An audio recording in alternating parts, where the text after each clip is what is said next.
या भागातील कुलदेवी नाराज असल्याचा पहिला संकेत म्हणजे जर तुम्हाला सतत विचित्र, अस्वस्थ करणारी किंवा गोंधळात टाकणारी स्वप्न पडत असतील तर त्याकडे अजिबात दुर्लक्ष करू नका.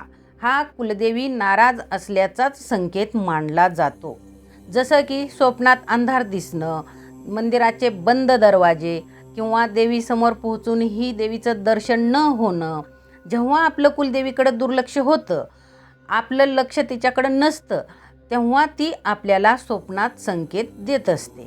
जर आपल्याकडून कुलदेवीचा कुलाचार, परंपराचं विस्मरण झालेलं असेल तर आपल्या स्वप्नात कुलदेवीचं पुसटचं मंदिर दिसतं. तसंच कुलदेवीच्या पूजेची आठवण करून देणारी काही चिन्हेही आपल्याला दिसत असतात. त्याचबरोबर पूर्वज किंवा कुलाचारासंबंधी काही दृश्यही दिसतात. कुलाचार परंपरेचं स्मरण करून देण्यासाठीचा हा संकेत मानला जातो. तर अशा प्रकारचे स्वप्न पडले म्हणून तुम्ही घाबरून जाऊ नका. तर कुलदेवीवर श्रद्धा ठेवा आणि विश्वास ठेवा. कुलदेवी रागाने नाही, नाराज आहे म्हणून नाही, तर संकेताने मार्गदर्शन करत असते.